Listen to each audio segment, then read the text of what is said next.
Welcome back to Gen X Horror. We talk about all things 70s and 80s horror and nostalgia, and today's video is going to be a little different. Today we're digging into 6 absolutely insane slashers and thrillers that lived on those forgotten bottom shelves, and that sure as hell isn't new. These are movies that played at 2 a.m. on USA Up All Night, and the ones your older cousin dubbed onto a blank tape with about 15 other films in a communal cardboard box you shared with your friends. And this is new, so stick around to the end because we've got a bonus deep dive on one of these films with a behind-the-scenes story so cracked it involves a Hollywood madam, a future Grammy winner who almost wasn't, and a distribution deal that still haunts people to this day. So come on, man, grab your oversized bowl of Jiffy Pop and an ice-cold 6-pack of Ice House. Come on, gang, let's get into it.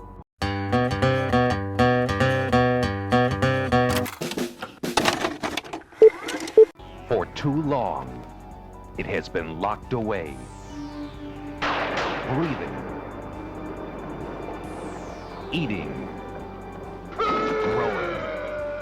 Man, it's 1983 and you plunge your grubby little hands into that communal cardboard box you swapped with your friends and pull out this badass flick from 1980. The Unseen follows a TV news reporter named Jennifer, played by 80s hottie Barbara Bach, fresh off being a Bond girl in The Spy Who Loved Me, and her crew who gets stranded in a small California town during a festival, and that just happened a lot in the 80s, it seems like.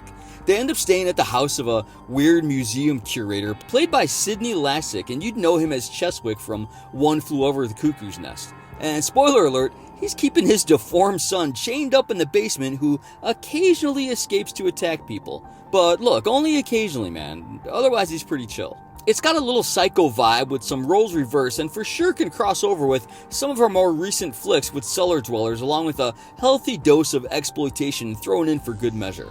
Director Danny Steinman would go on to direct Friday the 13th Part 5, A New Beginning, which honestly explains a lot about both movies. And the film was shot for around $2 million with Stephen Furst, Flounder from Animal House, playing the tragic monster/son Jr. Director Danny Steinman was upset with the final cut of the film because most of the major scenes were cut out.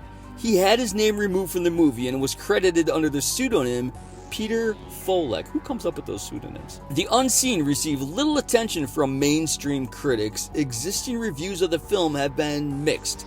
TV Guide awarded the film 2 out of 4 stars, if that's an award, calling it a vile and perverse horror film that manages to be interesting and compelling nonetheless. Well, that's not vile.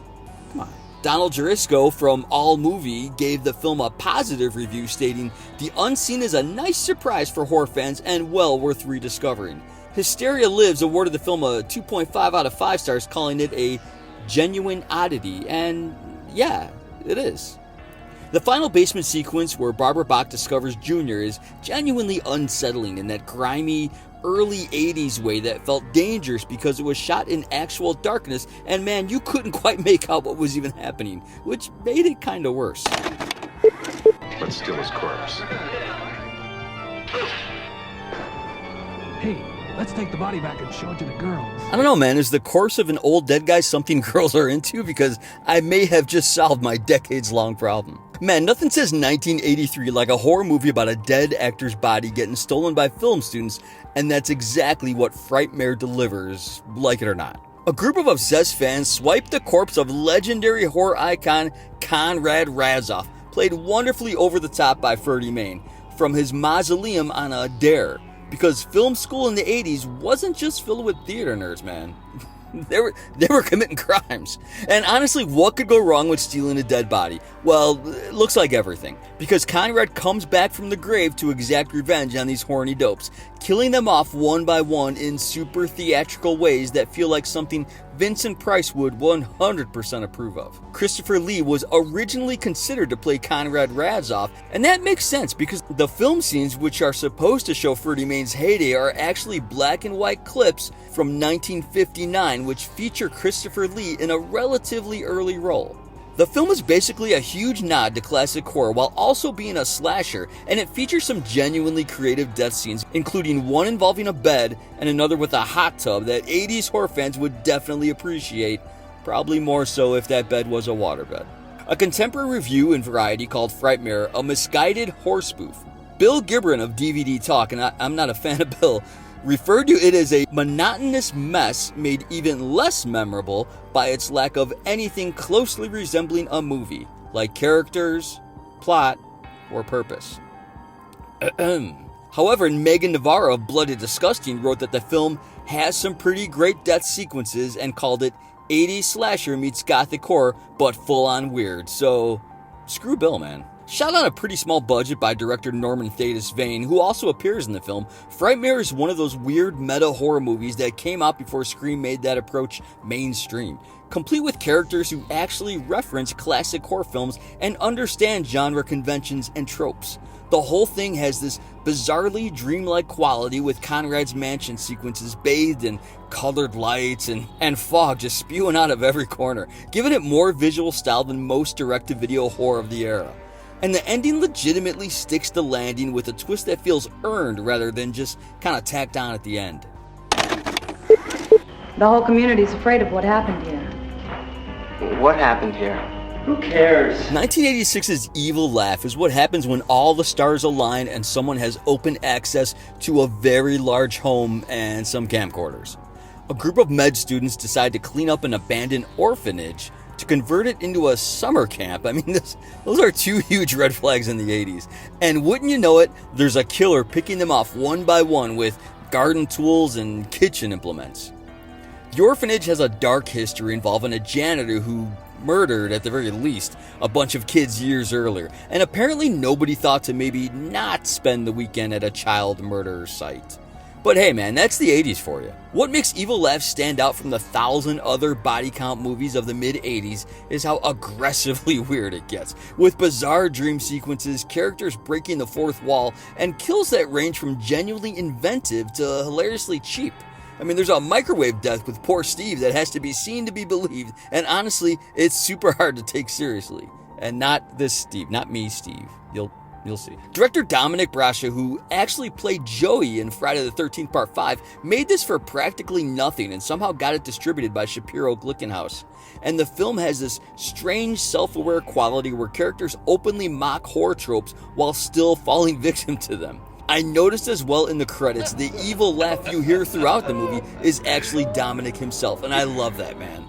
In his overview of horror films from the 1980s, Scott Aaron Stein described the film as effortless tripe, and that there is nothing, I repeat, nothing worthwhile, or even remotely worthwhile, or even remotely memorable about this waste of celluloid.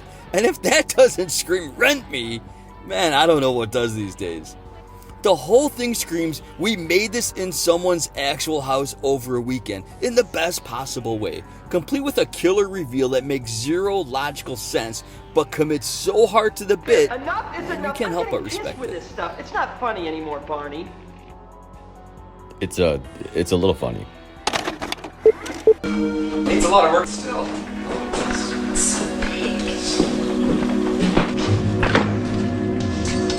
What are you doing? Just getting the job done, man. Wings Hauser, that beautiful maniac from Vice Squad and A Soldier Story, plays a supernatural contractor, and I'm throwing that in quotes, in this absolutely insane thriller that feels like someone pitched, what if Bob Vila was a sadistic ghost, to a producer after too many Coors Lights in the parking lot. Lynn is recovering from a nervous breakdown in a fixer-upper house when a mysterious carpenter shows up and starts renovating her house while simultaneously killing anyone who wrongs her with power tools and construction equipment.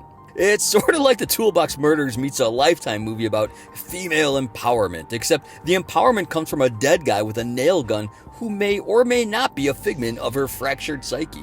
The film can't decide if it wants to be a slasher, a psychological thriller, or a supernatural revenge fantasy, so it just does all three at once with wild success in my opinion. And honestly, that kitchen sink approach is part of its weird charm.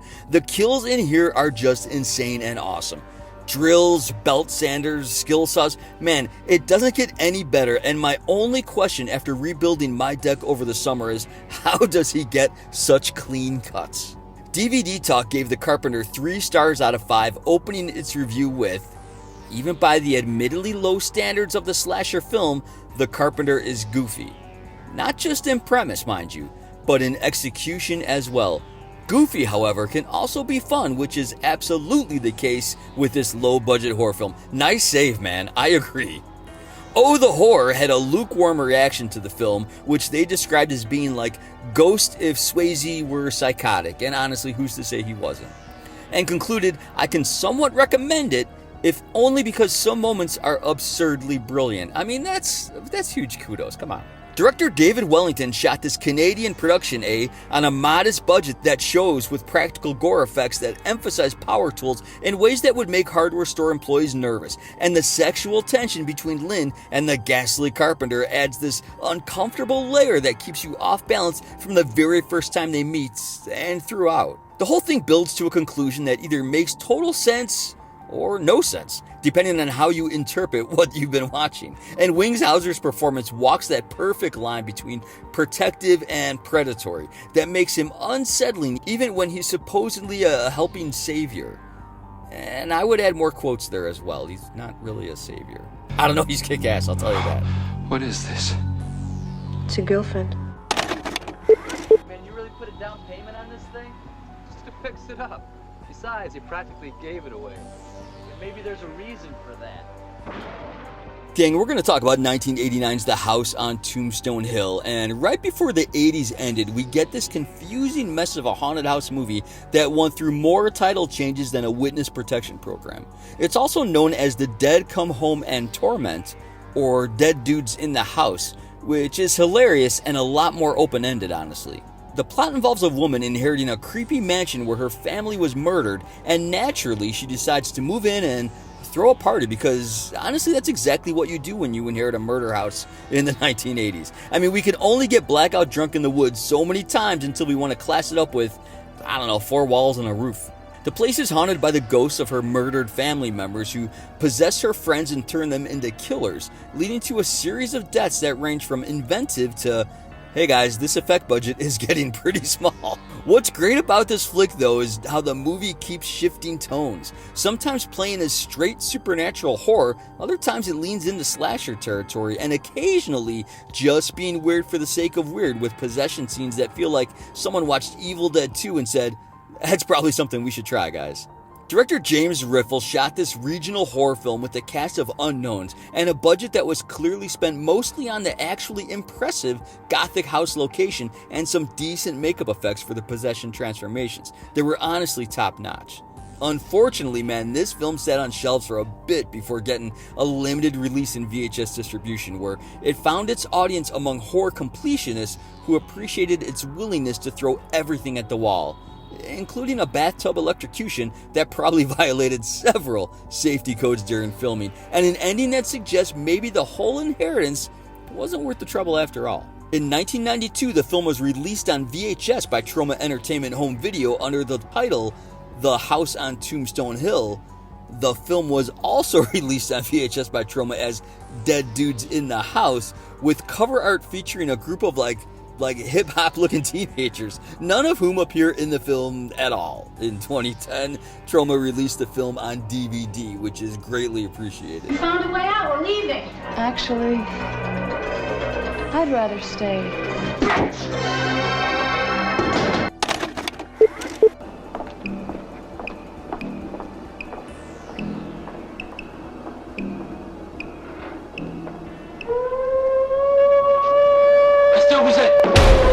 Before we had the unseen, French horror maestro Jean Rollin gave us this paranoid thriller that American audiences discovered through murky VHS tapes with subtitles you could probably barely read.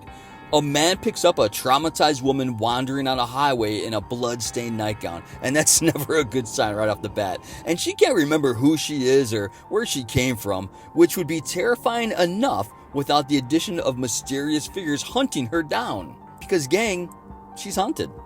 Turns out she escaped from a medical facility where people are being held against their will while suffering from a strange condition that causes rapid memory loss and eventual death. And the facility's operators will do anything to keep their experiments a secret, and who wouldn't? This is Roland working in a more restrained mode than his usual vampire fantasies, trading gothic atmosphere for cold, clinical dread, set almost entirely in a brutalist apartment complex where the sterile medical facility feels like a nightmare of its own. This flick was literally written in 1 day and shot in 2 weeks, and that isn't even really evident when watching it. Even though this was shot quickly with a minimal budget, lead actress Brigitte Lahaye, a French adult film star making the transition to mainstream horror, delivers a genuinely vulnerable performance that elevates the material beyond its exploitation origins. While it lacks the dreamlike surrealism of Rollins vampire films like The Living Dead Girl we actually just talked about in our last video, Night of the Hunted offers this paranoid horror about institutional control and loss of identity that feels surprisingly ahead of its time, complete with an ending that's bleaker than anything else on this list and sniper sequences that are genuinely tense despite the obvious budget limitations this film had. A quick aside because it's incredibly fun. The gymnasium and swimming pool in which some scenes were filmed were used shortly thereafter by another director for his adult film, loosely translated to Clinic for Very Special Care in 1980. Part of the cast was also the same as this movie, and had Gene Roland himself in a small role. I mean, the life this guy lived, man. This is fantastic. I wanted to take a moment to do a deeper dive on one of these titles, and I'm not playing favorites at all because honestly, there are things about each movie today that I just really loved. That being said, let's love on 1986's Evil Laugh a little harder because there 100% was more going on with this movie than most would know about. Let's start with something you probably noticed if you're a horror nerd like most of us. Right at the beginning of the movie, there's a Fangoria magazine prominently displayed, and the headline is literally for Friday the 13th, A New Beginning, and that's not a coincidence. That's director Dominic Brascia's having a laugh because he actually played Joey in that exact movie just a year earlier. Brascia decided to direct Evil Laugh primarily for budgetary reasons, since he could work cheap and knew the genre inside and out, making this his directorial debut. The guy basically went from getting killed in a Friday the 13th sequel to making his own body count movie, which is the most 80s horror career move imaginable. Here's where it gets kitschy. The film was actually shot in 1986, but didn't see release until 1988 because of distribution drama. Vestron Pictures, who were just huge in the VHS market at the time, offered Brascia and producer Steve Baio, Scott Baio's actual brother, a 3-picture deal for the distribution rights. And they actually turned it down. Now, I'm going to repeat that for emphasis, man. They were offered a 3-picture deal by Vestron and said, "No thanks, ma'am." Both Brascia and Baio have openly stated they super regret this decision, and honestly, who wouldn't? That could have been a whole franchise, or at least steady work in the horror trenches for the foreseeable future.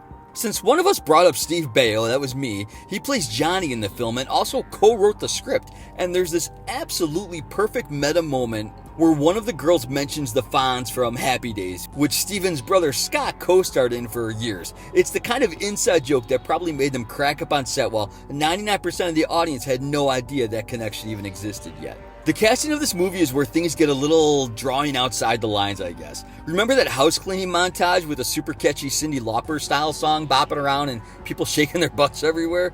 According to Steve Baio in the 2022 Vinegar Syndrome Blu-ray documentary, this movie got the deluxe treatment. They had a choice between 2 singers. They went with Heather Alcantar for that young, sweet quality in her voice that matched the tone of what was going on. The other candidate? A completely unknown singer at the time named Sheryl Crow. Imagine if All I Want to Do had been written by the woman who sang for an obscure 80s slasher movie. But wait, man, it gets even more awesome. Jodie Gibson, who plays one of the victims, this was her only acting role ever. She didn't pursue Hollywood after this. Instead, Gibson eventually became known as Sasha and earned herself the nickname the Hollywood Supermadam. She owned one of the world's largest escort services, providing over 300 girls to over 1,000 clients worldwide. And according to her, those clients included Bruce Willis. So she went from getting killed in a slasher movie to running a high-end escort empire. Insert die-hard joke right about here somewhere. And then there's Kim McCamey, who plays one of the female leads, and during production, McCamey adamantly refused to do any nudity and insisted on using a body double for the shower scene. And that was pretty unusual for 80s horror, where actresses were constantly pressured to disrobe. Luckily. The irony? Just a few years later, she became adult film star Ashlyn Gear and actually worked as a body double herself for other mainstream actresses. The complete 180 on that career choice is almost philosophically fascinating if you were to sit with that and research it with a six-pack of PBR on a Friday night. And man, even the kills in the movie have a story. That delivery boy murder that feels kind of random and thrown in, that's because it literally was random and thrown in at the insistence of the investors who complained there weren't enough kills in the first half of the film. And this was super common in the 80s, whether it was blood, gore, or nudity, so they added a completely unnecessary pizza delivery guy death just to pump up the body count, which explains why it feels slightly disconnected from the rest of the plot.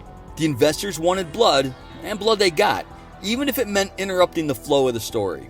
What makes Evil Laugh so beautiful isn't just that it's a weird little slasher from the tail end of the golden age, it's that everyone involved had these insane life trajectories afterward. From Hollywood madams to Grammy-winning musicians who almost were, from Friday the 13th actors becoming directors to actresses who completely reversed their stance on on-screen nudity. This movie seemed to capture people at a crossroads in their lives, making a cheap horror movie before, I guess, everything changed. When watching Evil Laugh, remember, you're not just watching a low-budget slasher from 1986, you're watching the only acting role of a future escort service kingpin. A movie that turned down a 3-picture deal with Vestron, and a film that almost featured Sheryl Crow singing about house cleaning before she became a superstar. And honestly, that's the magic of VHS era horror. Everyone involved was just trying to make something, not knowing where life would take them next. And sometimes those detours are way more interesting than any straight path could ever be. And that's a wrap on this deep dive. Do you guys recall seeing any of these back in the day, or are you discovering them for the first time, like finding a forgotten VHS tape in your parents' musty old basement? What other forgotten 80s horror movies deserve the spotlight treatment? Drop your memories and recommendations in the comments below, and man, if you dug this nostalgic journey through the weird side of horror history, smash that like button and subscribe, because we've got plenty more VHS deep cuts coming your way. That sounds like a radio announcer there. Alright man, thanks for watching all. I love you. And as always, stay cool.